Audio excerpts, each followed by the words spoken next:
Hello everyone, welcome to software hub YouTube channel అండి. ఈ వీడియోలో నేను రియాక్ట్ ఒక 1 అవర్లో నేను కాన్సెప్ట్స్ అన్నిటిని కవర్ చేస్తాను అనమాట.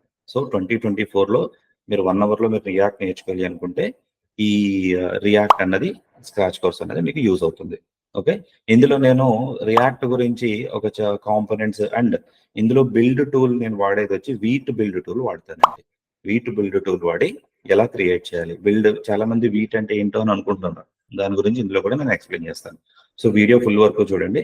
ప్రతి కాన్సెప్ట్ ని నేను క్లియర్ గా ఎక్స్ప్లెయిన్ చేస్తాను విత్ స్మాల్ రియాక్ట్ ప్రాజెక్ట్ తో, వచ్చేసి వీట్ బిల్డ్ టూల్ తో నేను క్రియేట్ చేసిన దాన్ని. ఓకే, సో ఇంకా డిలే చేయకుండా, టైం కూడా మనకి ఎక్కువ లేదు, 1 అవర్ లో మనం కంప్లీట్ చేయాలి కాబట్టి డిలే చేయకుండా మనం స్టార్ట్ చేసేద్దాం. So before going to that, one small request ఏంటంటే, నేను కొత్త బ్యాచ్ ఒకటి స్టార్ట్ చేస్తానండి పైథాన్ ఫుల్ స్టాక్ గురించి. ఇది కంప్లీట్ ఇంగ్లీష్ లాంగ్వేజ్ లో ఉంటుంది, తెలుగులో ఉండదు. ఎందుకంటే డిఫరెంట్ ఏరియాస్ నుంచి కనెక్ట్ అవుతున్నారు కాబట్టి. సో మీకు ఎవరికైనా ఇంట్రెస్ట్ ఉంటే కనుక కింద నేను నా నెంబర్ స్క్రోల్ చేస్తున్నాను చూడండి వీడియోలో, లేదా డిస్క్రిప్షన్ లో డీటెయిల్స్ ఇస్తాను. ఎవరికైనా ఇంట్రెస్ట్ ఉండి పైథాన్ ఫుల్ స్టాక్ నేర్చుకుంటాను, జాబ్ క్రాక్ చేయాలి 2024లో అని అనుకుంటే కనుక డెఫినెట్ గా ఆ కోర్స్ అయితే జాయిన్ అవ్వడానికి ట్రై చేయండి. ఫుల్ డీటెయిల్స్ వచ్చి నేను డెమో లింక్ అన్ని కూడా నేను ఆ సెషన్స్ గురించి డీటెయిల్డ్ వీడియో నేను ఒకటి చేసి పెట్టాను, అది మీకు డిస్క్రిప్షన్ లో ఇస్తాను. ఓకే, ఇంకా డిలే చేయకుండా let's get started in the this React in 1 hour అండి. బిఫోర్ దట్, ఇంకా మీరు నా ఛానల్ సబ్స్క్రైబ్ చేసుకోకపోతే కనుక please do subscribe my channel అండి. లైక్ చేయండి అండ్ బెల్ ఐకాన్ కూడా చెక్ చేసుకోండి, సో నోటిఫికేషన్స్ అనేవి వస్తూ ఉంటాయి అనమాట. Okay, thanks for that and let's get started. So అసలు యాక్చువల్గా రియాక్ట్ అన్నది ఎందుకు, అసలు రియాక్ట్ ఏంటి, రియాక్ట్ ఎందుకు వాడాలి, అది చాలా మంది అడుగుతున్నారు అనమాట. సార్, ఈ రియాక్ట్ ఎందుకు వాడుతాం మనం?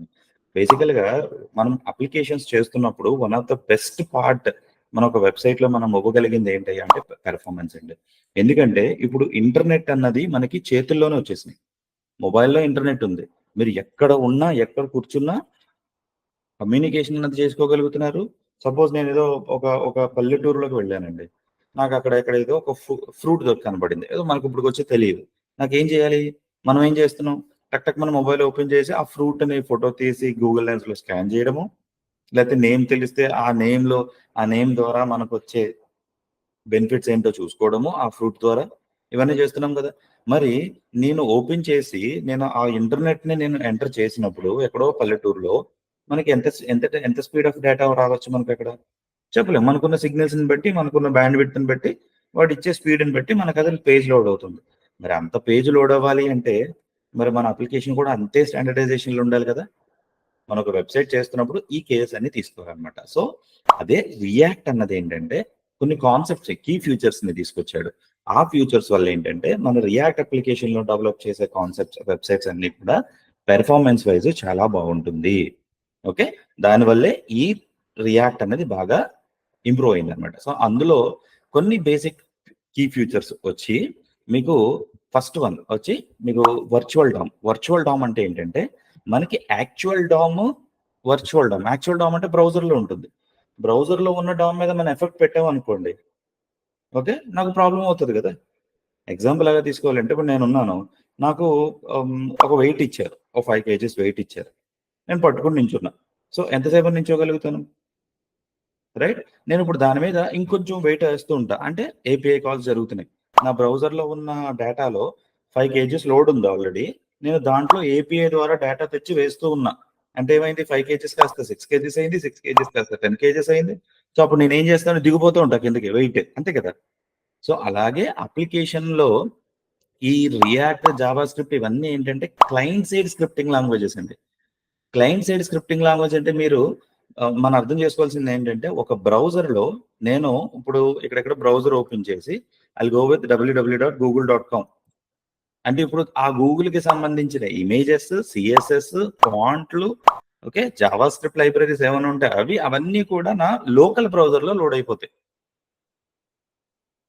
ఓకే, ఆ లోడ్ అవ్వడానికి పట్టే టైమే పెర్ఫార్మెన్స్ మెయిన్. అది డిలే చేస్తూ ఉందనుకోండి, ఇట్స్ టేకింగ్ టైం, అప్పుడు ఏమవుతుంది మనకి, అరే ఈ సైట్ బాగోలేదురా, వేరే సైట్కి వెళ్ళిపోదాం అనుకుంటాం, అవునా? అదే పెర్ఫార్మెన్స్ అంటే.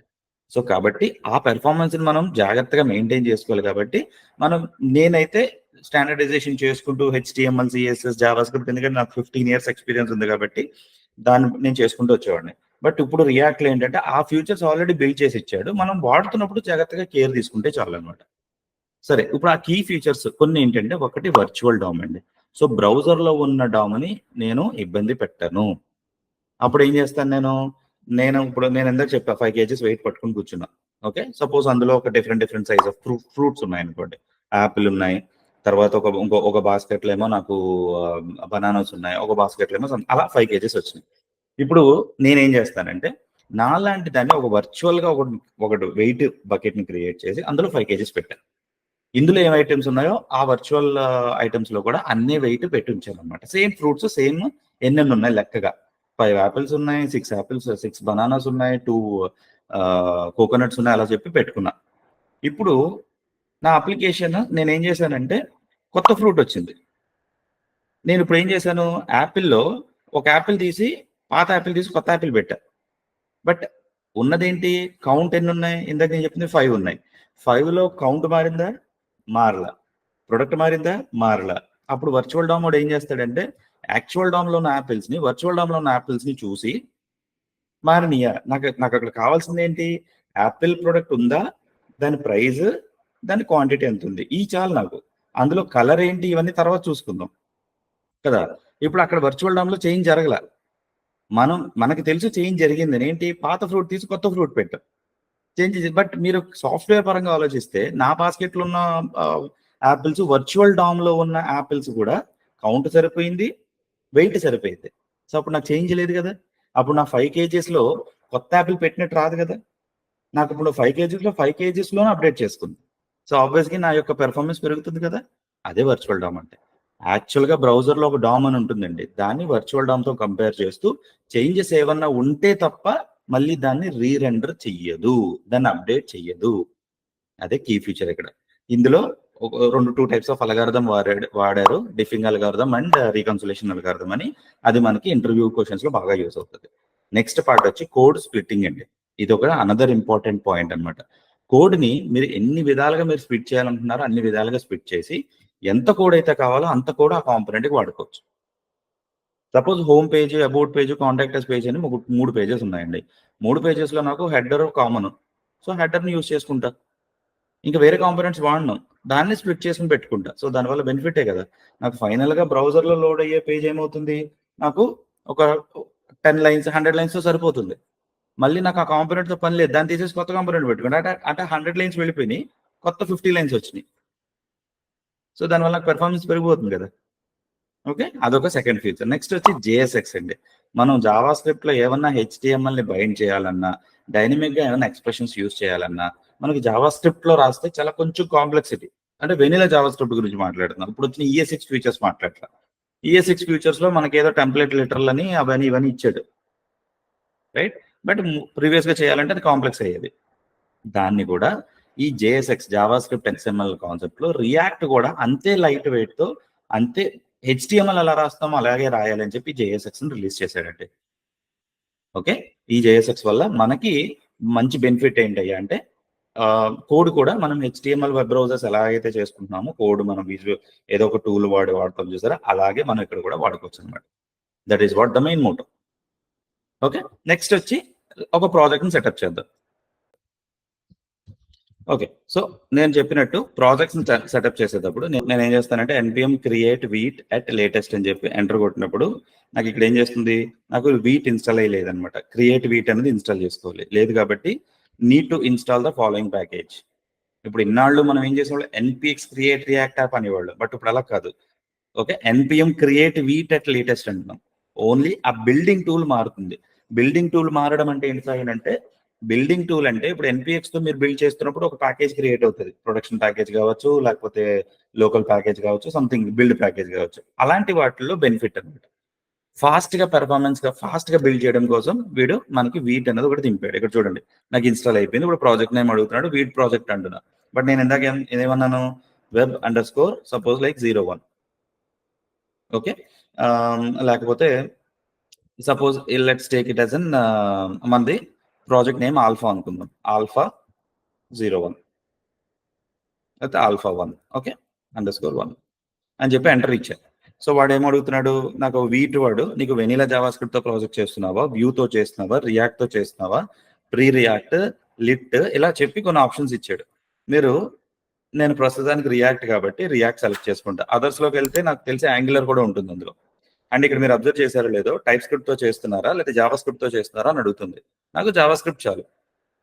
అనగానే నాకు ఆటోమేటిక్గా నాకు క్రియేట్ చేసి ఆల్ఫా1 అన్న ప్రాజెక్ట్ ఫోల్డర్ పెట్టి, మనం ఎన్పిఎక్స్తో ఎలా క్రియేట్ చేస్తూ వస్తుందో సేమ్ స్ట్రక్చర్ ఉంది చూడండి. బట్ ఎన్పిఎక్స్తో మనకి ఇన్ని సెపరేట్ వేరే డిఫరెంట్గా మనం చేయలేము, అవునా? ఆల్ఫా ఈ ఏంటంటారు ఎన్పిఎక్స్ రియాక్ట్ యాప్ కొట్టినప్పుడు ఆటోమేటిక్గా అది ఓన్లీ రియాక్ట్ కోసమే ఉంది. ఇక్కడ వీడు ఏం చేశాడంటే view, okay, Angular, or React, Preact అని చెప్పి కొన్ని ఆప్షన్స్ ఇచ్చాడు.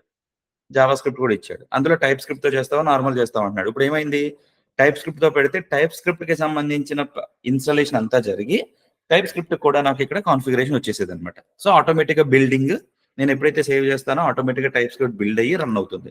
ఎందుకంటే టైప్ స్క్రిప్ట్ అన్నది డైరెక్ట్గా బ్రౌజర్లో రన్ అవ్వదు కాబట్టి మనకు తెలిసేది. ఓకే, మీరు దాని గురించి క్లారిటీ కావాలంటే నేను ఇంకొక వీడియో చేసి పోస్ట్ చేసి డిస్క్రిప్షన్లో వీడియో పెడతానండి, లింక్ పెడతా చూడండి. టైప్ స్క్రిప్ట్ నేర్చుకోవాలనుకుంటే అందులో చూడండి. ఓకే, ఎనీవేస్ ఇప్పుడు ఏం చేశాడంటే నేను ఇక్కడ సిడి ఆల్ఫా1 అండ్ అంటే డన్ రన్ అయిపోయింది. నేను చేయాల్సిన రన్ సిడి ఆల్ఫా1 అంటే ఆ ప్రాజెక్ట్ ఫోల్డర్లోకి వెళ్ళి ఎన్పిఎం ఇన్స్టాల్ చేయండి, తర్వాత ఎన్పిఎం రన్ డెవ్ అంటున్నాడు. సో సిడి ఆల్ఫా1, ఓకే, నేను క్లియర్ చేయనప్పుడే ఎన్పిఎం ఇన్స్టాల్ అయిపోతుంది. సో వన్స్ అది ఇన్స్టాల్ అయిపోయిన తర్వాత జస్ట్ ఆ ఫోల్డర్లో మళ్ళీ ఎన్పిఎం రన్ డెవ్ చేసుకోండి, అంటే మీకు అప్లికేషన్ స్టార్ట్ అయిపోద్ది అనమాట. సింపుల్, మనం ఎన్పిఎక్స్ ఎలా క్రియేట్ చేస్తామో అలాగే ఈ వీటితో చేస్తాం. ఇందులో పెద్ద డిఫరెన్స్ ఏం లేదు, కానీ టూల్స్, ప్లగ్ఇన్స్ ఇవన్నీ మారుతాయి అనమాట.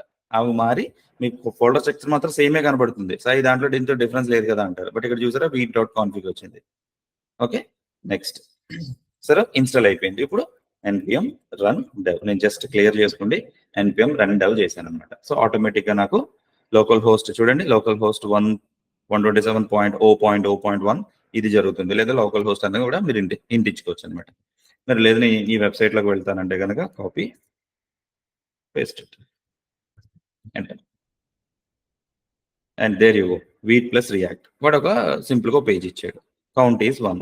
ఇంక్రిమెంట్ చేసే కొద్ది ఒక స్మాల్ ఎగ్జాంపుల్ మీకు ఇక్కడ ప్రొజెక్ట్ చేసి ఇచ్చాడు అనమాట. బట్ ఇందులో నాకు అయింది ఏంటంటే నా ప్రాజెక్ట్ సెట్ అయిపోయింది కదా. నా ప్రాజెక్ట్ అయితే అంటే ముందు డిఫాల్ట్ కోడ్ ఒకటి నాకు సెట్ అయిపోయి ఉంది. ఓకే, అండ్ ఇక్కడ ఇంకో ఆప్షన్ ఇచ్చారు చూడండి, మీరు కంట్రోల్ హెచ్ ప్లస్ ఎంటర్ అని కొడితే హెల్ప్ కనబడుతుందంట. నెట్వర్క్లోకి వెళ్ళి యూస్ చేస్తే కనుక హైఫన్ హోస్ట్ అనేది యూస్ చేయండి అని చెప్తున్నాడు. సో ఈ వీటి గురించి కూడా ఒక డీటెయిల్డ్ డిస్కషన్ ఒకటి రికార్డ్ చేసి పెడతానండి, డిస్క్రిప్షన్లో లింక్ ఇస్తా లేదా బయోలో లింక్ ఇస్తాను చూడండి. నెక్స్ట్ ఇప్పుడు ప్రాజెక్ట్ స్టార్ట్ చేస్తున్నప్పుడు మనం మెయిన్గా ప్రాజెక్ట్ ఫోల్డర్ స్ట్రక్చర్ ఒకటి చూడాలి. నాకు ఇంకొక పాయింట్ మైండ్లోకి రైజ్ అయిందండి, ఏంటంటే సరే ఈ వీట్ రన్ అవ్వాలంటే నేను ఏమైనా టూల్స్ ఇన్స్టాల్ చేసుకోవాలి అంటే చూడండి, మీకు లోకల్లో నోడ్ ఇన్స్టాల్ అయ్యి ఉండాలి, ఎన్పిఎం అన్నది ఉండాలి. నోడ్తో పాటు ఎన్పిఎం వస్తుంది. మీరు ఆఫీస్ ల్యాప్టాప్స్లో కనుక వర్క్ చేస్తే మీకు కొన్ని ప్రాబ్లమ్స్ అయితే క్రియేట్ అవుతాయి.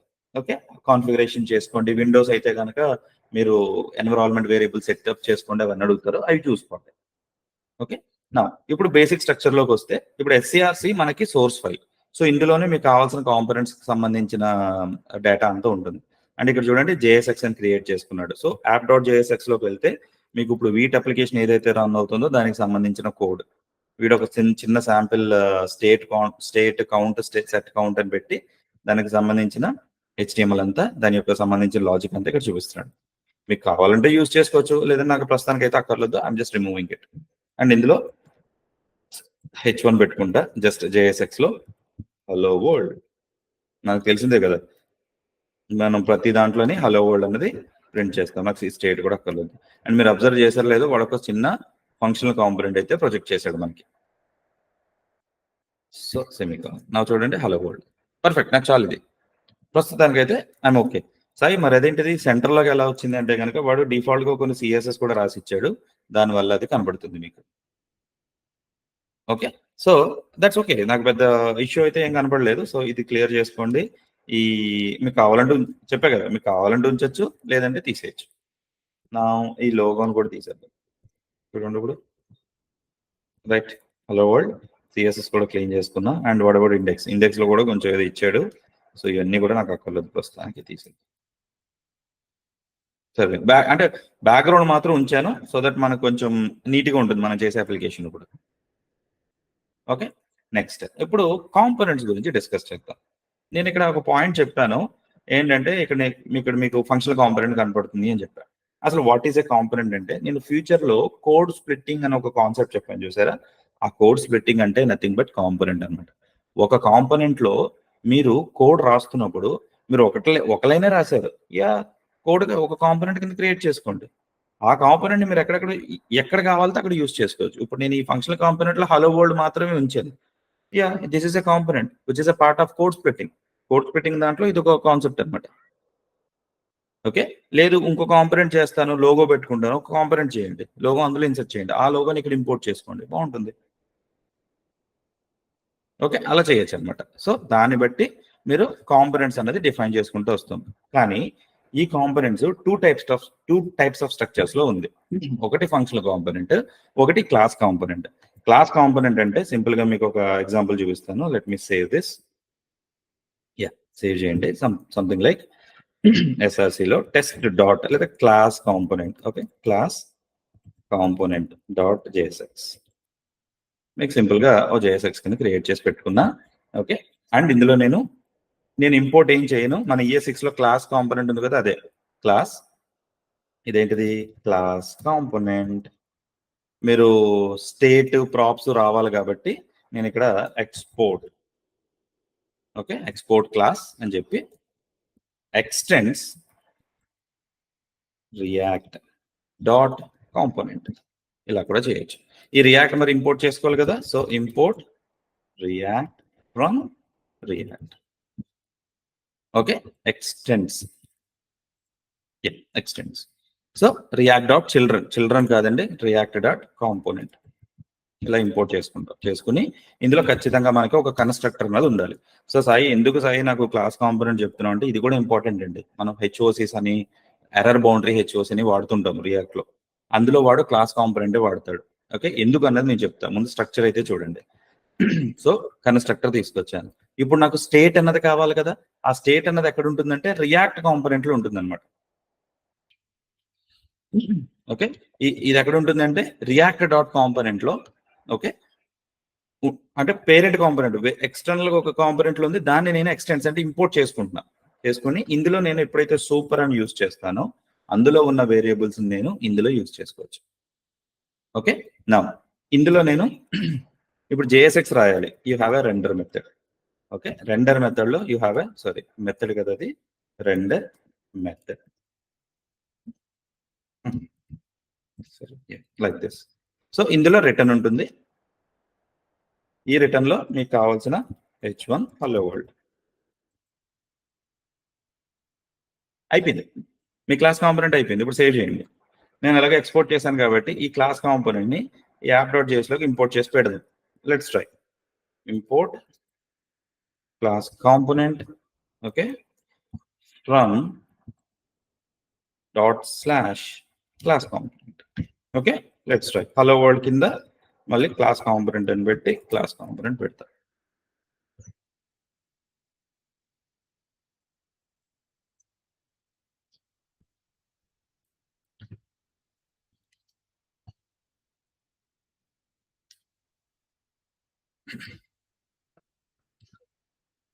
I think SRC class component does not provide any export name default.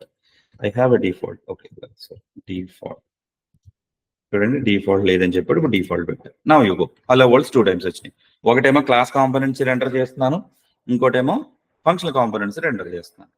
రెండు app.js లో పెట్టుకున్నాను అనమాట. సో ఇలా మరి ఇలాగా క్లాస్ కాంపోనెంట్ ఫంక్షనల్ కాంపోనెంట్ రాయొచ్చా ఒకటే ప్రాజెక్ట్ అంటే రాసుకోవచ్చండి, ప్రాబ్లం లేదు. కాకపోతే మీరు ఒక ప్యాటర్న్ వాడుతున్నప్పుడు ఆ ప్యాటర్న్ ఫాలో అయ్యి ఎప్పుడైనా మీకు కావాల్సిన స్ట్రక్చర్ తప్పట్లేదు, క్లాస్ కాంపోనెంట్ వాడాల్సి వస్తుంది అన్నప్పుడు సెపరేట్ గా పెట్టుకోండి, క్లాస్ కాంపోనెంట్ ని వాడండి. లేకపోతే మీకు ప్రాబ్లం క్రియేట్ అవుతుంది అనమాట, అంటే కోడ్ ఎరేటబిలిటీ మిస్ అవుతాం. కాబట్టి class components function components mix చేసి రాసుకోవచ్చు, కానీ మనం చేయాల్సిన ప్రాసెస్ లో ఒకటే ఫాలో అవుతూ ఎప్పుడైతే మీకు ఇలాంటి సిచ్యువేషన్స్ వచ్చినాయో అప్పుడు క్లాస్ కాంపోనెంట్స్ వాడాలి. అంటే లైఫ్ సైకిల్ మెథడ్స్ ఉన్నాయండి, నేను చెప్తాను. ఆ లైఫ్ సైకిల్ మెథడ్స్ లో అన్ని మెథడ్స్ ని మనము ఫంక్షనల్ కాంపోనెంట్స్ లో వాడలేం.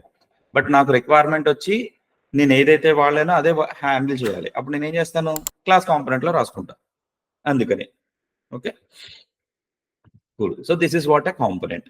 రియాక్ట్ లో కాంపోనెంట్ యొక్క స్ట్రక్చర్ ఇది. ఓకే నా నెక్స్ట్ మనము రెండరింగ్ గురించి చూద్దాం. ఇప్పుడు నేను ఆల్రెడీ చెప్పాను రెండరింగ్, నేను క్లాస్ కాంపోనెంట్స్ లో రెండర్ మెథడ్ లో నేను ఒక H1 లో సంథింగ్ హలో వరల్డ్ అని పెట్టాను. ఇక్కడ కూడా మీరు అబ్జర్వ్ చేస్తే ఫంక్షనల్ కాంపోనెంట్స్ లో రిటర్న్ లో ఐఎమ్ జస్ట్ రెండరింగ్. ఈ రిటర్న్ లో ఏదైతే ఇస్తామో అదే రెండర్ అనమాట. రెండర్ అంటే నేను చెప్పినట్టు యాక్చువల్ డామ్ వర్చువల్ డామ్ అన్న కాన్సెప్ట్ చెప్పాను చూసారా. ఇందులో నేను ఒక JSX రాస్తున్నాను. JSX లో ఇది ఒక HTML ట్యాగ్ చూసారా. JSX అనేది ఒక ఫ్యూచర్ చెప్పాను. ఆ JSX లో నేను హలో వరల్డ్ అన్నది పెట్టి నేను రిటర్న్ చేస్తున్నా. ఆ హలో వరల్డ్ ఇక్కడ కనబడుతుంది. అవునా లేదు సాయి, నాకు ఇప్పుడు సపోజ్ నాకు కాన్స్టెంట్ నేమ్ లేకపోతే user name is equal to Sai అని వచ్చింది. ఈ సాయిని నేను ఇక్కడ హలో వరల్డ్ ఫ్రమ్ సాయి అని చూపించాలి. నేను హార్డ్ కోడ్ చేశా. రేపు పొద్దున్న సాయి పొద్దున డైనమిక్ గా వస్తుంది. మరి అప్పుడు ఏం చేస్తాం? సో JSX లో మన డైనమిక్ వాల్యూ రావాలి కదా. ఇక్కడ ఎక్స్ప్రెషన్ పెట్టి యూజర్ నేమ్, ఓకేనా, ఎక్స్ప్రెషన్ పెట్టి యూజర్ నేమ్ పెట్టి సేవ్ చేయండి. సాయి అని వచ్చిందా. రేపు పొద్దున ఇక్కడ నేను విల్ స్మిత్ సేవ్ చేయండి, విల్ స్మిత్ కనబడుతుంది. మీరు ఇంకా అక్కడ ఏం చేయగలరు, డైనమిక్ ఎక్స్ప్రెషన్ అనమాట. ఒక JSX ని మీరు రెండర్ చేస్తూ పాటు దాంతో మీకు ఒక డైనమిక్ ఎక్స్ప్రెషన్ కూడా మీరు అక్కడ యూజ్ చేయొచ్చు. సై డైనమిక్ ఎక్స్ప్రెషన్ అన్నావు కదా, యూజర్ నేమ్ ఒకటేనా లేకపోతే నేను 1+1 కావాలి నాకు, ఇది కూడా అవుతుందా? ఇది కూడా అవుతుందండి. Will get 2 there. రేపు పొద్దున ఏదో వేరియబుల్లో డేటా ఉంది, వేరియబుల్లో ఇంకొక డేటా ఏదో ఉంది. 1+61 68 1 into 1 అంటే dynamic expression in the sense it will execute something there. 2 వచ్చింది అంటే ఒక JSX రాస్తూ దాంతో మీరు ఇలాంటివి చేసుకోవచ్చు, దాని ఉద్దేశం. ఇలాగే ఇప్పుడు ఇదే JSX లో నేను గ్రూప్ ఆఫ్ అంటే ఒక కాంపోనెంట్ కింద చేయాలి, ఒక కార్డు చేయాలి. ఓకే కార్డ్ అంటే మీకు అర్థమవుతుంది కదా, ఒక టైటిల్ ఉండాలి, ఓకే ఒక హెడ్డింగ్ ట్యాగ్ ఉండాలి, ఒక దాని కింద చిన్న డిస్క్రిప్షన్ ఉండాలి, కింద బటన్ ఉండాలి. అది నా కాన్సెప్ట్. సో నేను ఏం చేస్తానంటే చూడండి, ఇక్కడ నేను అదే జావా స్క్రిప్ట్ లో రాసే ఇదే కూడా మన జావా స్క్రిప్ట్ లో రాస్తే చాలా కాంప్లికేటెడ్ అవుతుంది. దాన్నే నేను ఇక్కడ రాస్తున్నాను. సో ఇందులో నేను హెడర్ అని ఒక డివ్ తీసుకుంటున్నాను, ఓకే, లేదా హెడర్ ట్యాగ్ కూడా తీసుకోవచ్చు. Div class name is equal to header. సరే హెడర్, ఇందులో నా H1 పెట్టి టైటిల్ ఏదైతే ఉందో ఆ టైటిల్ ఇస్తా, టైటిల్. ఓకే తర్వాత నాకు ఆ H1 తర్వాత అంటే నా హెడర్ అయితే అయిపోయింది. ఇప్పుడు నాకు కావాల్సింది ఏంటి, ఒక పారాగ్రాఫ్ కావాలి, అంటే బాడీ కంటెంట్ కావాలి దీనికి, కార్డుకి. Div class name is equal to body content, hyphen content అన్న పెట్టచ్చు, క్లాస్ నేమ్ మీ ఇష్టం. సో అందులో నేను ఒక పారాగ్రాఫ్ పెట్టుకోండి, ఇందులో నేను డమ్మీ టెక్స్ట్ పెట్టుకుంటా. సో డమ్మీ టెక్స్ట్ కదా, లోవర్మన్ సాన్స్ అని ఒక డమ్మీ టెక్స్ట్ ఉంటుందండి, అది పెట్టుకోవచ్చు. So view word wrap, very good, dummy text పెట్టా. ఇప్పుడు బటన్ కావాలి, third footer section, div class name is equal to footer, ఇందులో నేను బటన్, ఓకే లెర్న్ మోర్ ఏదో పెట్టా, లెర్న్ మోర్ సరిపోయిందా. ఇప్పుడు టైటిల్ కి నాకు కావాల్సిన HTML స్ట్రక్చర్ అంటే ఇది నథింగ్ బట్ JSX కదా ఇదంతా నేను చెప్పింది. మీరు జావా స్క్రిప్ట్ లో రాయండి, ఎంత కాంప్లెక్సిటీగా ఉంటుంది. అండ్ ఇక్కడ నేను చూసారా టైటిల్ కూడా చాలా నీట్ గా రెండర్ అయ్యింది, ఎందుకంటే నేను యూజ్ చేసింది వీట్ కాబట్టి వీట్ డిఫాల్ట్ గా కొన్ని స్టైల్స్ ఇచ్చేసాడు వాడు. సో నాకు కావాల్సిన అవుట్పుట్ అయితే కనబడుతుంది. నేను ఒకసారి మొబైల్లో కూడా చూద్దాం, చూడండి ఆటోమేటిక్గా అడ్జస్ట్ అయిపోయింది అది మొబైల్ కూడా. ఓకే ఎంత నీట్ గా రెండర్ అయింది, title dummy text learn more. Next ఇప్పుడు మీరు ఇదే JSX లో మీరు అబ్జర్వ్ చేస్తే నేను ఇక్కడ ఒక డివ్ పెట్టా, డివ్ పెట్టి డివ్ లో ఇదంతా రాసుకొచ్చాను. అవునా, యాక్చువల్గా అది కరెక్టే. అంటే దీనికి ఒక క్లాస్ నేమ్ వచ్చి మనం ఏదో ఒకటి పెట్టుకోవాలి, పేరెంట్ క్లాస్ నేమ్. ఆ క్లాస్ నేమ్ వచ్చి మీరు కార్డ్ అనో టైటిల్ మన ఇష్టం వచ్చిన పేరుతో మీరు ప్రొజెక్ట్ చేసుకోవచ్చు. సో ఇక్కడ చూస్తే క్లాస్ నేమ్ కార్డ్ ఉంది, హెడర్ ఉంది, బాడీ కంటెంట్ ఉంది, ఫుటర్ ఉంది. అవునా, ఇన్ని కంటెంట్ ఉన్నాయి. సో ఇప్పుడు నాకు ఈ ఎక్స్ట్రా కార్ట్ అని వచ్చింది కదా, నాకు వద్దు, ఇది అనవసరంగా ఎందుకు రిటర్న్ చేయడం, నాకు వద్దు తీసేస్తాను అన్నారు అనుకోండి, JSX రాస్తున్నప్పుడు ఒక కామన్ కంటైనర్ కింద రాసుకోవాలి. ఇది చాలా మంది కొంతమంది నన్ను అంటే జనరల్ గా ఫ్రెషర్స్ అడుగుతున్నారు, ఫ్రెషర్స్ వచ్చి నా దగ్గరికి సాయి ఈ కాన్సెప్ట్ ఏంటి ఇలా ఎర్రర్స్ వచ్చేస్తున్నాయి నాకు అని అడుగుతున్నారు అనమాట. ఓకే, అందుకని నేను చెప్తున్నాను. సో మీరు ఒక రూట్ ఎలిమెంట్ అయితే ఉండాలి. ఆ రూట్ ఎలిమెంట్ లోనే మీరు మీ ఒక కంటైనర్ ని మీరు అంటే మీకు కావాల్సిన కోడ్ ని మీరు ప్రొజెక్ట్ చేయగలుగుతారు. ఇన్ కేస్ దీనివల్ల ప్రాబ్లం ఏమవుతుందంటే కొత్త డివ్ క్రియేట్ అవుతుంది. కొత్తగా డివ్ పెడుతున్నాం కదా మరి ఎక్స్ట్రా. మరి ఆ డివ్ లేకుండా చేయాలి అంటే మనకు ఉన్నదే ఫ్రాగ్మెంట్ ట్యాగ్. ఫ్రాగ్మెంట్ ట్యాగ్ అంటే మీరు ఇలా ఎంటీ డివ్ పెట్టుకోవచ్చు, లేదా రియాక్ట్ డాట్ ఫ్రాగ్మెంట్ అని కూడా రాయొచ్చు. మీరు క్లాస్ కాంపోనెంట్స్ ఎక్కువ వాడితే కనుక రియాక్ట్ డాట్ ఫ్రాగ్మెంట్ ఎక్కువ రాస్తారు, బట్ అది కూడా రాయకూడదు. సింపుల్ గా మీరు ఇలాగ ఓపెన్ బ్రేసెస్ పెట్టి క్లోజ్ బ్రేసెస్ జేఎస్ఎక్స్ లో పెడితే ఇది ఒక ఫ్రాగ్మెంట్ ట్యాగ్ తీసుకుంటుంది అనమాట. సో ఇప్పుడు మీరు ఈ కార్డ్ అన్న డివ్ తీసేసినా సరే ఎర్రర్ ఏం త్రో చేయదు, అండ్ మీకు ఒక ఎక్స్ట్రా డివ్ అయితే యాడ్ అవ్వదు ఇక్కడ బ్రౌజర్ లో. మనం ఒక్క క్యారెక్టర్ మీరు తగ్గించినా మీరు పెర్ఫార్మెన్స్ వైజ్ మీరు వర్క్ చేసినట్టే అర్థం అనమాట. అర్థమైందా? కాబట్టి మనం ఇవి కొన్ని జాగ్రత్తగా ఉండాలి రాస్తున్నప్పుడు. సో ఫ్రాగ్మెంట్ ట్యాగ్ అనేది ఇంపార్టెంట్, గుర్తుపెట్టుకోండి. సరే, బాగుంది సాయి ఇక్కడ వరకుని. ఇప్పుడు సపోజ్ ఈ బటన్ ఉంది కదా, నేను ఇప్పుడు ఈవెంట్ హ్యాండ్లింగ్ యాడ్ చేస్తా. నేను బటన్ క్లిక్ చేయగానే అలర్ట్ రావాలి నాకు అని ఒక కాన్సెప్ట్ ఉంది.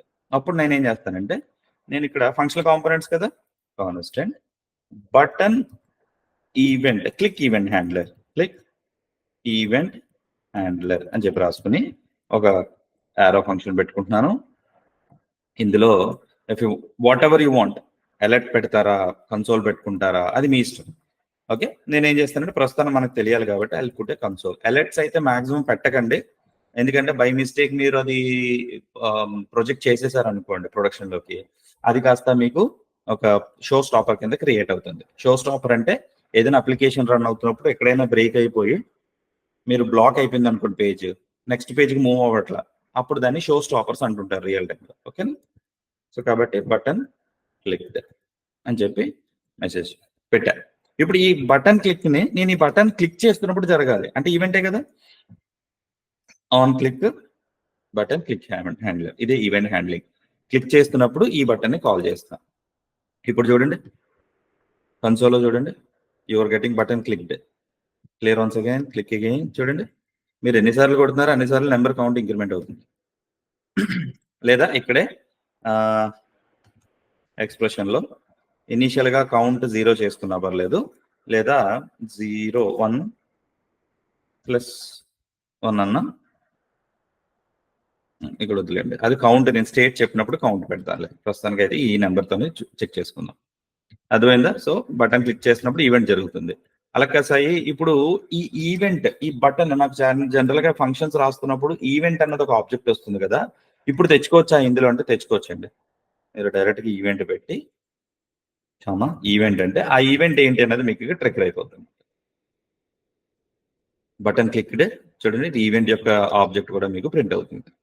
కొన్నిసార్లు మీకు డైనమిక్ పారామీటర్ కావాల్సి వస్తుంది. సపోజ్ ఇక్కడ ఏదో యూజర్ నేమ్ ఓకే అనేది మీరు ఎక్స్పెక్ట్ చేస్తున్నారు, అప్పుడు ఈవెంట్ బైండింగ్ ఇలాగే చేయాలా అని అంటారు, ఈవెంట్ హ్యాండ్లింగ్. సో ఇక్కడ నేను ఈవెంట్ తో పాటు ఓకే నేను ఇక్కడ యూజర్ నేమ్ సాయి అని పంపిస్తున్నా. ఇది కరెక్టేనా? కరెక్ట్ కాదండి, పనిచేయదు. ఎందుకనంటే మీరు డైరెక్ట్ గా మీరు ఇక్కడ పెట్టుతున్నప్పుడు ఈవెంట్ సాయి పంపిస్తున్న ఇక్కడ ఐఎమ్ ఎక్స్పెక్టింగ్ 2 పారామీటర్స్ కదా, అలాంటి సిచ్యువేషన్ లో ఈవెంట్ ఇలా పనిచేయదు. మీరు ఇక్కడే ఒక కాల్ బ్యాక్ మెథడ్ లాంటిది పెట్టి ఓకే, అండ్ ఇందులో మీకు ఈవెంట్ అన్నది వస్తుంది, ఆ ఈవెంట్ ఇక్కడ పంపించండి, కామా సాయి ఆ నేమ్ పంపించండి. సో ఈవెంట్ మీకు ఈవెంట్ వస్తుంది ప్లస్ console.log లో user name colon user name. Now see 2 వస్తున్నాయా, సాయి అని వచ్చిందా? అంటే బట్ వాల్యూస్ పంపిస్తున్నప్పుడు మాత్రం ఇలా పంపించాలి. మీరు ఓన్లీ ఈవెంట్ తెచ్చుకోవాలి అనుకుంటే ఆ కాల్ బ్యాక్ మెథడ్ అక్కర్లేదు, డైరెక్ట్ గా ఈవెంట్ హ్యాండ్లింగ్ లో ఆన్ క్లిక్ లో మీరు అది పెట్టేసుకుంటే సరిపోతుంది.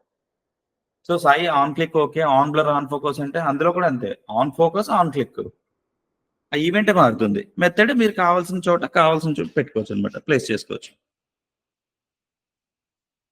మీకు సెన్స్ అండి? మీకు ఏమైనా క్వశ్చన్స్ ఉంటే కామెంట్ లో మెన్షన్ చేస్తే నేను దాని గురించి డీటెయిల్ గా వీడియో చేసి పెడతాను. సాయి బానే ఉంది. ఇప్పుడు సపోజ్ ఇది నేను రివర్ట్ చేసేస్తానండి, యూజర్ నేమ్ సాయి ఉంచండి, మీకు కొంచెం బెనిఫిట్ ఉంటుంది. ఓకే, యూజర్ నేమ్ కూడా ప్రింట్ చేస్తాం. నేను ఈ కోడ్ని కూడా గిట్లో పెడతాను, మీకు కావాలంటే మీరు యూజ్ చేసుకోవచ్చు, చూడొచ్చు, యూజ్ చేసుకోవచ్చు. Okay, user name Sai. Okay, బాగుంది. సాయి అలా కాదు, సపోజ్ ఈ బాడీ కంటెంట్ అన్నది ఓకే నేను ఉంటేనే చూపించాలి, అది ఉంటేనే నేను చూపించాలి, అంటే ఒక కండిషన్ వ్యాలిడేట్ చేయాలి. మరి ఆ కండిషన్ వ్యాలిడేట్ చేయాలి అంటే మరి నాకు ఇది వర్కౌట్ అవుతుందా? ఉంటుంది కదా, మరి ఆ కాన్సెప్ట్ అయితే మనకి ఇంపార్టెంట్ కదా. సో దానివల్ల నేనేం చేస్తానంటే ఒక స్టేట్ని అయితే ప్రొజెక్ట్ చేస్తాం. బేసికల్గా స్టేట్ అన్నది ఏంటంటే మీకు రియాక్ట్లో మీరు ఏమైనా అప్లికేషన్స్ చేస్తున్నప్పుడు కాంపోనెంట్ టు కాంపోనెంట్ కమ్యూనికేట్ జరగాలి అంటే ప్రాప్స్ అన్నది యూజ్ చేస్తామండి. Okay, but 1 minute.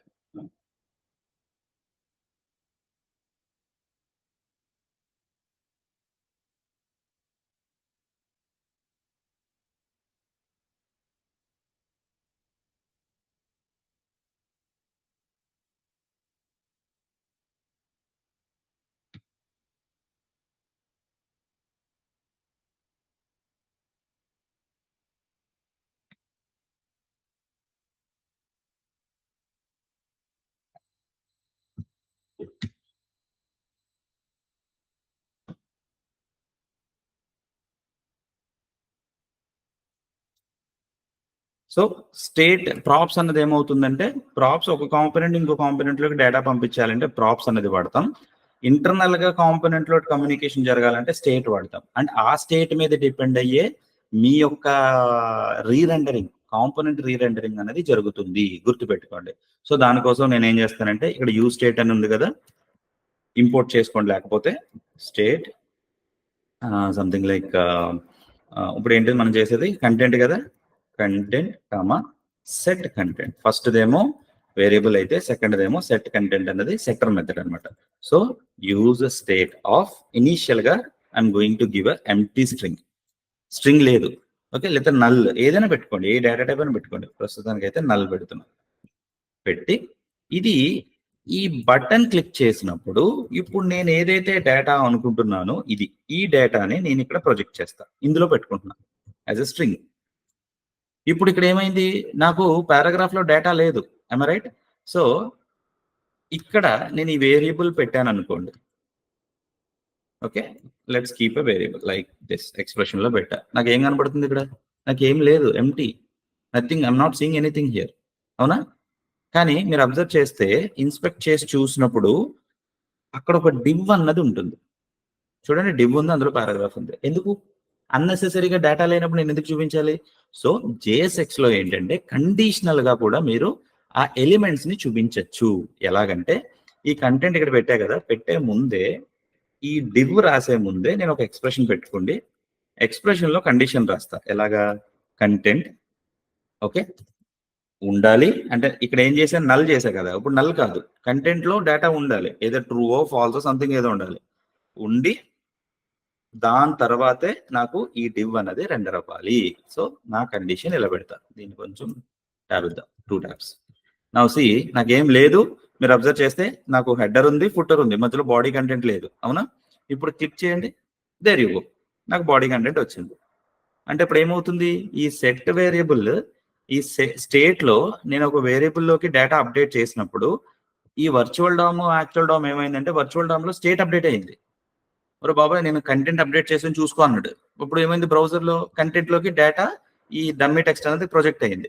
అప్పుడు ఇక్కడ కంటెంట్ అనే వేరియబుల్ ఏమైంది, ఈ రీరెండరింగ్ చెక్ చేసుకుంది అనమాట. చెక్ చేసుకున్నప్పుడు కంటెంట్ లో డేటా ఉంది, సో ఇట్స్ ట్రూ. ట్రూ అయినప్పుడు ఈ వాల్యూ అన్నది, ఈ ఎలిమెంట్ అనేది రెండర్ అయ్యింది. రెండర్ అయినప్పుడు యూ గాట్ ద పారాగ్రాఫ్. ఇది స్టేట్. మనం ఎప్పుడైనా ఇంటర్నల్ స్టేట్ చేస్తున్నప్పుడు ఇలాగ మనము చెక్ చేసుకోండి, మనం కాంపోనెంట్ ని రీరెండర్ చేయడానికి ఈ స్టేట్ అనేది వాడుతూ ఉంటాం అనమాట. ఓకే, సో దానివల్ల మనకి ఈ కమ్యూనికేషన్ అన్నది జరిగి రీరెండరింగ్ జరుగుతూ మన అప్లికేషన్ అనేది డైనమిక్ గా వర్కౌట్ అవుతుంది. లేదు నేను వేరియబుల్ తీసుకుని చేస్తాను సార్, ఎలెక్ట్ కాన్స్టెంట్ కీబోర్డ్ చేస్తానంటే కనుక వర్కౌట్ అవ్వదు, ఎందుకంటే అది స్టాటిక్ వేరియబుల్స్. మీరు ఎప్పుడైతే చేస్తారో రీరెండరింగ్ అన్నది జరగదు అనమాట.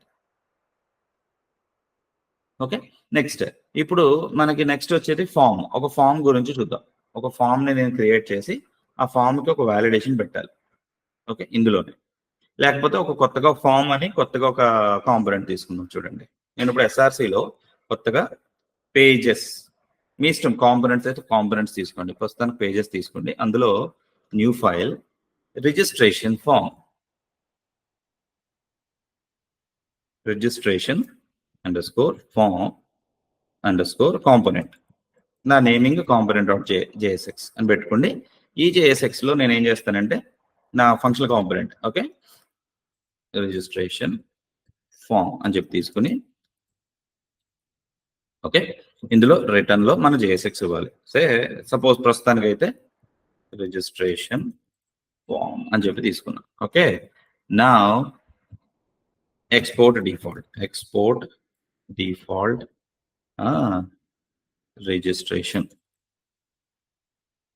registration form, ఓకేనా, ఎక్స్పోర్ట్ డిఫాల్ట్ రిజిస్ట్రేషన్ ఫామ్ అన్న. ఇప్పుడు దాన్ని తీసుకొచ్చి app.js లో ఈ బాడీ కంటెంట్ కింద ఎప్పుడైతే నా కార్ట్ అయిపోయిందో దాని కింద ఐ వాంట్ ఇంపోర్ట్. సో మనం కాంపోనెంట్ ఇంపోర్ట్ చేస్తున్నప్పుడు import, okay, registration form import చేసుకుని దాన్ని తీసుకొచ్చి ఈ కార్డ్ కింద ప్లేస్ చేసి పెట్టండి. So now see you can see registration form, నాకు రిజిస్ట్రేషన్ ఫామ్ కనబడుతుంది, అవునా. సో నా ఇప్పుడు ఏం చేద్దాం అంటే రిజిస్ట్రేషన్ ఫామ్ లో ముందు ఫామ్ అయితే క్రియేట్ చేద్దాం. ఫామ్ క్రియేట్ చేసి దాంట్లో మనకి వాలిడేషన్ ఎలా చేయాలి ఏంటి అనేది ఒకసారి చూసుకుందాం, ఓకేనా. సో వాలిడేషన్ ఫామ్ చేస్తున్నప్పుడు జనరల్ గా మనకి, నేను రిజిస్ట్రేషన్ ఫామ్ అని చెప్పాను కదా, నేను ఒక I'll go with first name and last name, okay, first name and last name అని 2 తీసుకుంటాను. సో దానికోసం నేను ఏం చేస్తానంటే ఐ రిమూవ్ దిస్ అండ్ ఇక్కడ కూడా ఫ్రాగ్మెంట్ ట్యాగ్ పెట్టుకోండి. ఫ్రాగ్మెంట్ ట్యాగ్ లో I'm just using form, okay, మీకు కావాలతో యూజ్ చేయొచ్చు. తర్వాత లేబుల్లో I'm going to use first name and అందులోనే నేను ఇన్పుట్,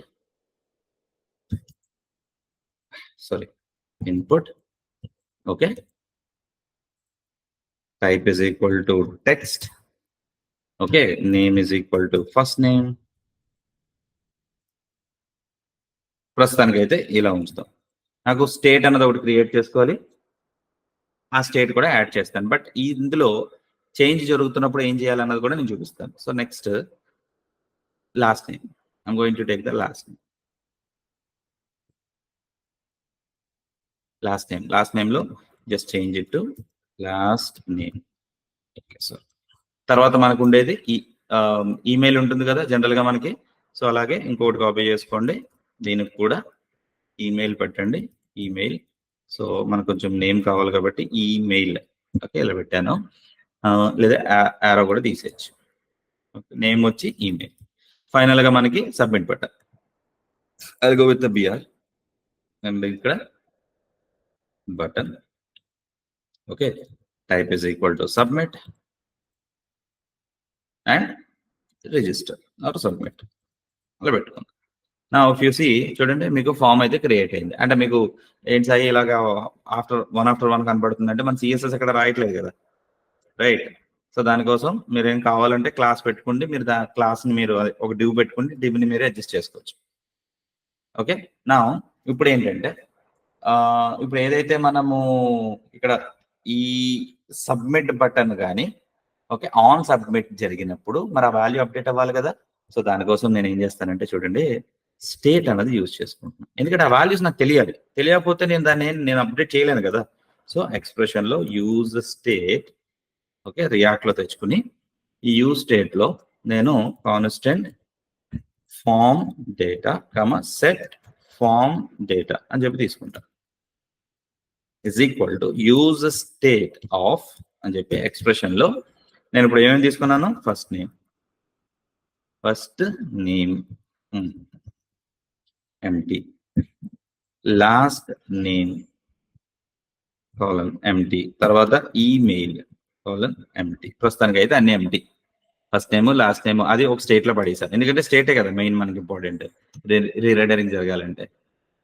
ఓకే, సో చేంజ్ జరుగుతున్నప్పుడు మరి ఆ స్టేట్ ని అప్డేట్ చేసుకోవాలి కదా, అంటే నేను చేంజ్ ఈవెంట్ పెట్టాలి. సో ఇక్కడ ఏం చేస్తానంటే constant change event handler. A change event handler, welcome to that point, దాని గురించి చెప్తా. చేంజ్ ఈవెంట్ హ్యాండ్లర్ అన్నది ఇక్కడ ప్రతి ఇన్పుట్ కి ఆన్ చేంజ్ లో అలా యాడ్ ఆన్ చేంజ్లో దానికి ఆ పాయింట్ అన్నది, ఆ వాల్యూ అన్నది పెట్టి, మరి ఈ చేంజ్ ఈవెంట్ హ్యాండ్లర్ దానికి పంపించాలి కదా, ఆ ఈవెంట్ పంపించుకున్నా. సో నా వాట్ ఐల్ డూ, ఇందులో ఈవెంట్ వస్తుంది, దాని లాజిక్ రాస్తా. సో ఆన్ చేంజ్ తీసుకోండి, ఇక్కడ కూడా ఆన్ చేంజ్, ఇక్కడ కూడా ఆన్ చేంజ్ పెట్టి ఇప్పుడు ఈ ఫస్ట్ నేమ్ లో ఉన్న వాల్యూ నేను ఇక్కడ చూపించాలి, లాస్ట్ నేమ్ లో ఉన్న వాల్యూ అక్కడ చూపించాలి. So value is equal to set of what is that, form data కదా, form data dot first name. Okay, అలాగే form data dot last name. Initial గా ఎంటీ, నేను అప్డేట్ చేసినప్పుడు అదే కనబడుతుంది. And value is equal to form data dot okay email, update అయిన value చూపిస్తున్నాను అనమాట. ఇప్పుడు ఆన్ చేంజ్ ఈవెంట్ హ్యాండ్లర్ లో నాకు ఇక్కడ ఈవెంట్, ఐఎమ్ ఎక్స్పెక్టింగ్ ఈవెంట్ నేను ఈ కింద తీసుకుంటాను. ఆ ఈలో I'm going to expect constant name comma value. ఆ ఈవెంట్ నుంచి నాకు ఈవెంట్ వాల్యూ వస్తుంది కదా, అది తీసుకుని మన సెట్ ఫార్మ్ డేటా స్టేట్ ఉంది కదా, దీన్ని అప్డేట్ చేసేస్తా. ఇప్పుడు ఎలా చేస్తానంటే, ఇందులో నేను కాల్ బ్యాక్ యూజ్ చేసుకుంటున్నా. ఈ కాల్ బ్యాక్ లో నాకు ప్రీవియస్ డేటా ఏంటో ఉంటుంది అనమాట, దాన్ని ప్రెవ్ డేటా అంటాం. అని తీసుకుని ఇందులో నాకు వచ్చినప్పుడు ఈ ప్రెవ్ డేటా, ఓకే ప్రెవ్ డేటా తీసుకుని కామా కొత్తగా ఏదైతే వచ్చిందో నేమ్ కాలన్ వాల్యూ. అప్పుడు ఏమవుతుంది, ఆల్రెడీ ప్రెవ్ డేటాలో డేటా ఉంది, దాన్ని నేను నేమ్ కాలన్ వాల్యూ అన్నప్పుడు, ఓకే నేమ్ ఏమో ఆ ఈవెంట్ నేమ్, వాల్యూ వచ్చి ఆ వాల్యూ, ఆల్రెడీ డేటా ఉంటే అది ఓవర్ రైట్ అయిపోతుంది. ఓకే వెయిట్, ఏంటంట dot dot dot, I think I should keep return అక్కర్లేదు యాక్చువల్గా, ఐ షుడ్ కీప్ దట్. సరే ఇక్కడ అయిపోయింది, అండ్ ఇక్కడ నుంచి ఇక్కడికి నాకు క్లోజ్ అయ్యింది. I think I should use another one. Yup, perfect, అయిపోయింది చూసారా. సో ఫైనల్ గా సబ్మిట్ బటన్. ఇప్పుడు మీరు అబ్జర్వ్ చేయండి ఒకసారి, ఇన్పుట్ ఫీల్డ్ ఇన్స్పెక్ట్ లోకి వెళ్ళి go to the console, see clear everything. నేను ఇక్కడ ఫస్ట్ నేమ్ వచ్చి సాయి, ఓకే ఓకే ఒక పని చేద్దాం, ఈ వాల్యూని ఎంటీ వదిలేయండి. ఇక్కడ ఫస్ట్ నేమ్, ఇక్కడ నేమ్ వచ్చి ఫస్ట్ నేమ్ అండ్ క్యాపిటల్ ఉండాలి, రెండు ఈక్వల్ అయితే కరెక్ట్గా ఉంటాయి. ఈమెయిల్ కి ఈమెయిల్ సరిపోతుంది. ఓకే ఇప్పుడు చూడండి సాయి రాలేదా, యాక్చువల్గా మనం రీలోడ్ అయితే చేయక్కర్లేదు, బట్ ఇక్కడ ఎందుకు, ఓకే ఇక్కడ నేను అనేది నేమ్ తెచ్చుకుంటున్నానా, చిన్న మిస్టేక్, చూద్దాం ఉండండి. నేమ్ వస్తుంది, ఆ నేమ్ ఇక్కడ అప్డేట్ చేస్తాం, ఐమ్ రైట్. సో ఇక్కడ ఫస్ట్ నేమ్ అన్నది ఫస్ట్ నేమ్ అవ్వాలి, దీనికి నేమ్ అన్నది ఈక్వల్ అవ్వాలి, లాస్ట్ నేమ్ కి లాస్ట్ నేమ్, సరిపోయింది. ఈమెయిల్ కి ఈమెయిల్. ఇన్ కేస్ మీకు అలాంటి ప్రాబ్లం ఉంది అంటే కనుక వాల్యూస్ యాడ్ చేయకండి, లైట్ తీసుకోండి. చేసి ఇప్పుడు అబ్జర్వ్ చేస్తే will get Sai, last name వచ్చి కే, అండ్ ఈమెయిల్ వచ్చి తెలుగు సాఫ్ట్వేర్ హబ్ @gmail.com. ఇప్పుడు సబ్మిట్ చేసినప్పుడు నాకు ఆ మెసేజ్ రావాలి. సో నేను ఏం చేస్తానంటే ఆన్ సబ్మిట్ కూడా నేను కూడా పెట్టుకుంటా, constant on submit event handler is equal to arrow function లో I'm going to get that state which is having a form data. Okay event తెచ్చుకోండి, ఈవెంట్ డాట్ ప్రివెంట్ డిఫాల్ట్ చేయండి, e dot prevent default, sorry okay. And then if you want you can put a console and give the form data, form data అనేది ఇవ్వండి. ఇప్పుడు observe చేయండి, ఇక్కడ నేను Sai K, ఇక్కడ వచ్చి Telugu software hub dot so click on submit, సబ్మిట్కి వెళ్ళిపోతుంది. Why okay on submit handler నేను యాడ్ చేసానా, చేయలేదు. ఇక్కడ ఈ ఫామ్ లో బటన్ పెట్టా కదా, ఆన్ సబ్మిట్ అన్న ఈవెంట్ హ్యాండ్లర్ లో ఇది పెట్టాడు, ఇప్పుడు సరిపోతుంది.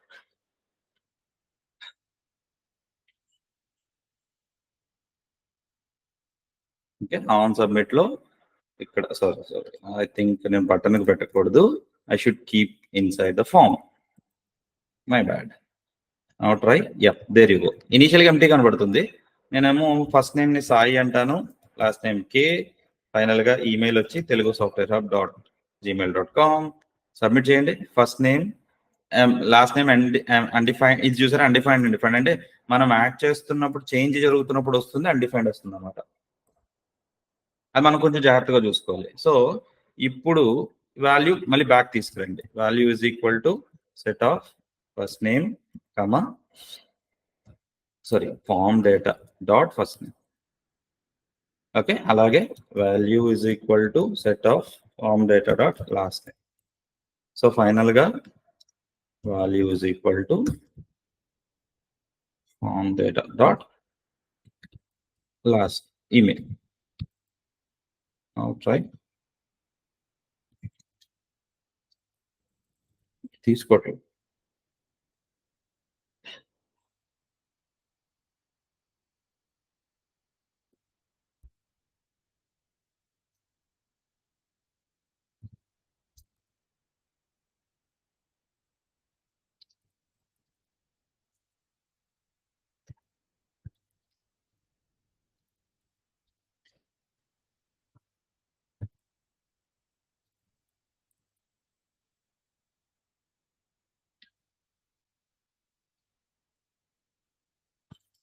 ఇక్కడ నేను ఈవెంట్ డాట్ టార్గెట్ అని పెట్టాలి, అప్పుడు కానీ నేమ్ వాల్యూస్ తీసుకోవద్దు. So Sai K Telugu software తీసుకుని క్లియర్ చేయండి. ఇప్పుడు సబ్మిట్ చేయండి. తెలియవు సబ్మిట్ చేసే డేటా కనబడుతుంది.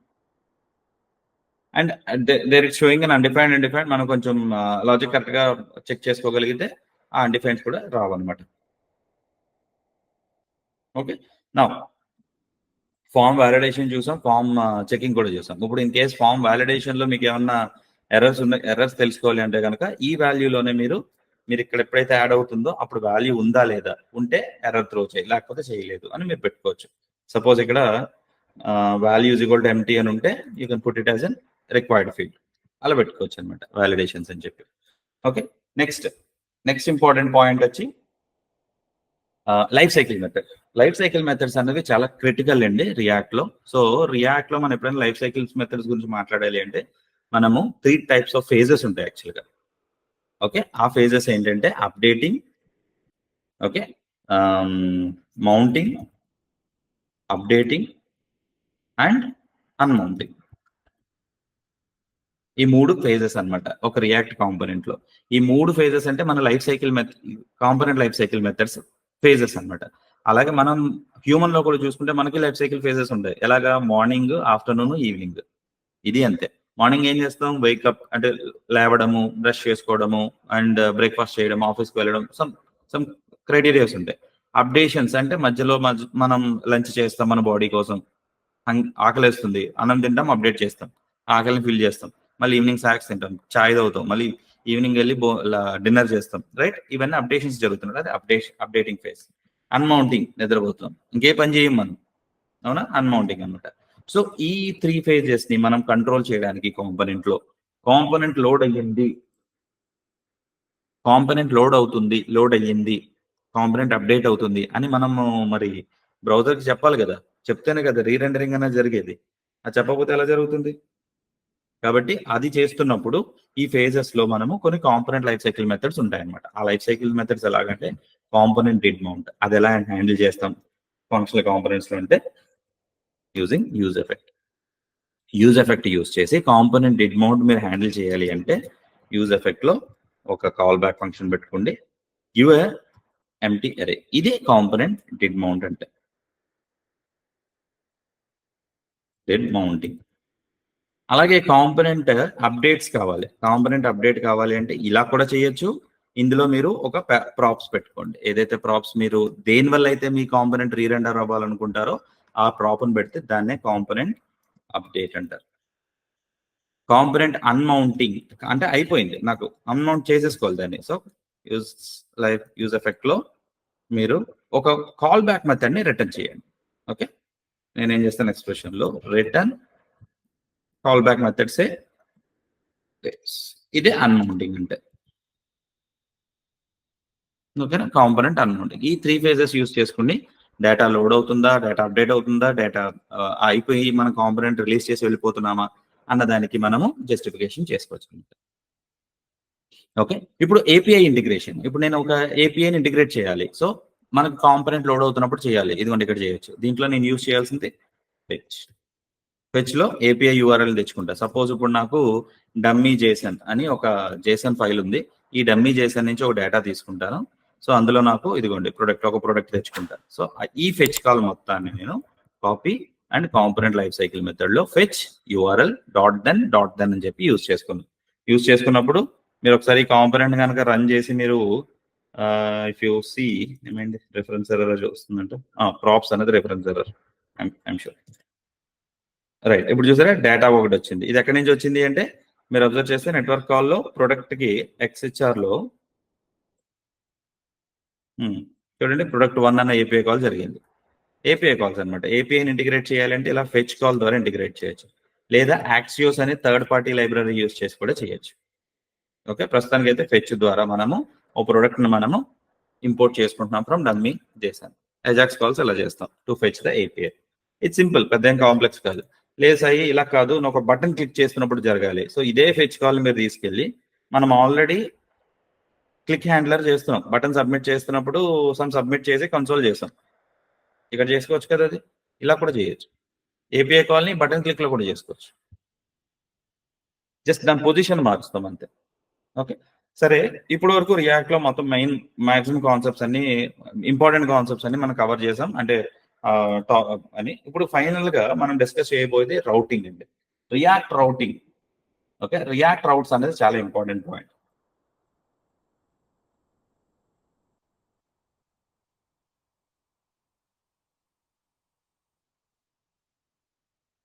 ఓకే, రియాక్ట్ రౌటింగ్ అంటే ఏంటంటే ఒక పేజ్ నుంచి ఇంకో పేజ్కి, అంటే ఒక కాంపోనెంట్ నుంచి ఇంకో కాంపోనెంట్ పేజ్కి ట్రాన్సిషన్ జరగడం అనమాట. మనం లైవ్ లో చూసేదేమో ఒకటే పేజ్, బట్ మరి అందులో నాకు అబౌట్ అస్ అని కాంటాక్ట్ అస్ అని డిఫరెంట్ పేజెస్ లోకి వెళ్ళాను అనుకోండి, నాకు ట్రాన్సిషన్ అనేది జరిగి ఆ పేజ్ ఏంటో నాకు డేటా చూపించాలి కదా. సో దానికోసమే ఈ రౌట్స్ అన్న కాన్సెప్ట్ యూజ్ అవుతాయి. సో నేను ఈ రౌట్స్ కోసం నేను ఏం చేస్తానంటే పేజెస్ లో నాకు రిజిస్ట్రేషన్ ఫామ్ అంటే ఇప్పుడు చూస్తున్న పేజ్ ఉంది. నెక్స్ట్ అలాగే ఇంకో పేజ్ క్రియేట్ చేసుకుంటా. Say new file saying home.jsx. ఇంకోటి క్రియేట్ చేసుకుంటా about.jsx. ఇప్పుడు రౌట్స్ కాన్ఫిగర్ చేయాలి. So go to your main JS file app.js లోకి వెళ్ళి ఓకే, ఇక్కడ నేను ఏం చేస్తానంటే లెట్స్ కీప్ దాట్. ఓకే, ఈ రిజిస్ట్రేషన్ ఫామ్ పేజ్ లో రౌట్ ని యాడ్ చేస్తా. ఓకే, సో దానికోసం నాకు కావాల్సిన third party library react fill చేసేసుకున్నాను. npm install okay react -router-dom అని చెప్పి ఇన్స్టాల్ చేసుకుంటే రియాక్ట్ -router-dom అన్న ఒక డామ్ లైబ్రరీ ఇన్స్టాల్ అవుతుంది అనమాట. ఇన్స్టాల్ అయిన తర్వాత you just need to import browser router. Okay, browser browser router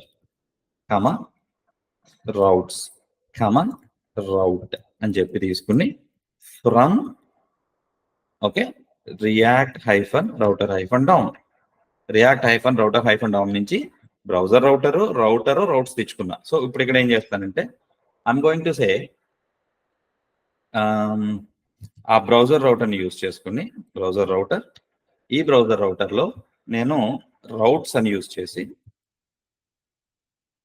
routes ఓకేనా, ఈ రౌట్స్ లో ఏనా గ్రూప్ ఆఫ్ రౌట్స్ మీరు పెట్టాలనుకుంటే ఇందులో రౌట్స్ పెట్టండి. సింపుల్ గా రౌట్ ROUTE రౌట్. ఈ రౌట్ లో నేను ఏం చేస్తానంటే ఫస్ట్ లింక్ అన్నది ఉండాలి కదా, అంటే ఆ రౌట్ కి నేను కాంపోనెంట్ రెండర్ చేయాలి కదా. సో దానికి పాత్ ఏంటి, నాకు గనక బ్రౌజర్ లో సింగిల్ గా స్లాష్ కనపడితే సే సరే స్లాష్ అయితే వదిలేండి, ప్రస్తుతానికి అయితే స్లాష్ ఏం పెట్టద్దు. నేను ఇక్కడ ఏమనుకున్నాను, మన home.jsx about us అని ఒకటి ఉంది. సో ఇక్కడ మీరు అబ్జర్వ్ చేస్తే హోమ్ అని ఒకటి పెడతా, అంటే /home. ఇక్కడేమో యాక్చువల్గా పాత్ కాదు, 1 minute. URL లో కనుక పాత్ అన్నది కనపడితే I need to do element is equal to ఆ కాంపోనెంట్ ఇక్కడ ఎంటర్ చేయండి. సో ప్రస్తుతానికైతే కాంపోనెంట్ లో నేను ఏం రాయలేదు కాబట్టి first of all go to home లో constant home is equal to arrow function return h1 లో home అని ఇస్తాం, home page. ఓకేనా? And default export default home. నా కాపీ చేసుకోండి, control yes, go to your about page. About page లో పెట్టండి. ఇప్పుడు హోమ్ బదులు అబౌట్ అని పెట్టండి. అబౌట్ పేజ్కి రెడీ అయిపోయాం. ఓకే, ఇప్పుడు ఇక్కడ app.js లో import that home and import home, అలాగే ఇంపోర్ట్ అబౌట్ ఇలా రెండు తెచ్చుకోండి. హోమ్ క్లిక్ చేస్తున్నప్పుడు హోమ్ కాంపోనెంట్ రెండర్ అవ్వాలి ఇక్కడ. ఓకేనా? ఎలిమెంట్ లో I'm going to use an expression, అందులో నేను హోమ్ కాంపోనెంట్ కదా, home component, there you go. And ఈ రౌట్ కూడా ఇండివిజువల్ గా క్లోజ్ చేసుకోవచ్చు. ఓకే, నెక్స్ట్ అలాగే అబౌట్ వచ్చినప్పుడు ఇక్కడ నేను అబౌట్ అని చెప్పి తీసుకోండి. ప్రస్తుతానికి అయితే నాకు ఇక్కడ స్లాష్ అంతే, అవునా? ఓకే, రన్ అవట్లేదు, sorry for that. And npm render, perfect. Sir reload చేసుకోండి. నాకు ఇప్పుడు మీరు అబ్జర్వ్ చేస్తే నాకు టైటిల్, సబ్మిట్ ఇవే కనబడుతున్నాయి. ఇక్కడ నేను URL లో /home అని పెట్టి ఎంటర్ కొడతా, హోమ్ పేజ్ వచ్చింది చూసారా? ఆ కింద రిజిస్ట్రేషన్ పేజ్, అదే డిఫరెంట్ స్టోరీ. ఎందుకంటే కింద నేను రిజిస్ట్రేషన్ పేజ్ ఉంచా, దీన్ని కామెంట్ చేసేయండి, కనబడుతుంది. ఇప్పుడు నేను ఇక్కడ అబౌట్ అని పెడతా, అబౌట్ పేజ్ కనబడుతుంది. Title, learn more, about page. ఇప్పుడు నేను ఇక్కడే ఆ లెర్న్ మోర్ నేను క్లిక్ చేసిన తర్వాత వచ్చిన డమ్మీ టెక్స్ట్ పోదు చూడండి, హోమ్, అది అలాగే ఉంది. సో ఎప్పుడైతే హోమ్ పేజ్కి వచ్చానో హోమ్ పేజ్ అన్నది కనబడుతుంది. Okay, this is what routes ఇలా చేయొచ్చు. అలా కాసాయి నాకు లింక్స్ కూడా కావాలి అంటే కనుక you can keep a link అన్న ట్యాగ్ పెట్టుకోండి. రియాక్ట్ రౌటర్లోది 2 ఎక్కడికి వెళ్ళాలి. ఓకే, క్లిక్ చేస్తే సపోజ్ నేను ఇక్కడ హోమ్ అంట, ఇక్కడ /home అంట. సో క్లిక్ లింక్ ఇచ్చాను అనమాట. అలాగే I will go with an about, ఇక్కడ కూడా అబౌట్ అంట. Okay, reload. సో డైరెక్ట్ గా వెళ్ళి మీరు ఇక్కడ చూస్తే మీకు 2 లింక్స్ కనబడుతున్నాయి. హోమ్ క్లిక్ చేస్తే హోమ్ పేజ్ వచ్చింది, అబౌట్ క్లిక్ చేస్తే అబౌట్ పేజ్ వచ్చింది, మళ్ళీ హోమ్ అబౌట్. చూసారా? ఇదే రౌటింగ్ అంటే. పేజ్ మొత్తం రీలోడ్ అవ్వదు, ఆ పర్టికులర్ డేటాని మాత్రం తీసుకొచ్చి మీకు బ్రౌజర్ లో రెండర్ చేసి చూపిస్తుంది అనమాట. This is what route. So mostly నేను మాక్సిమం ఇంపార్టెంట్ కాన్సెప్ట్స్ అన్ని కవర్ చేశానండి ఈ 1 hour సెషన్ లో. సో మీకు నిజంగా ఈ వీడియో నచ్చినట్టు ఉంటే కనుక ఒక లైక్ వేయండి. అండ్ మీకు ఏమన్నా క్వశ్చన్స్ ఉంటే కనుక please drop your questions in my comment section లో పెడితే నేను దాన్ని చెక్ చేసుకోండి. నేను మీకు ఆ క్వశ్చన్స్ తగ్గట్టు వీడియోస్ రికార్డ్ చేసి అప్లోడ్ చేస్తుంటా.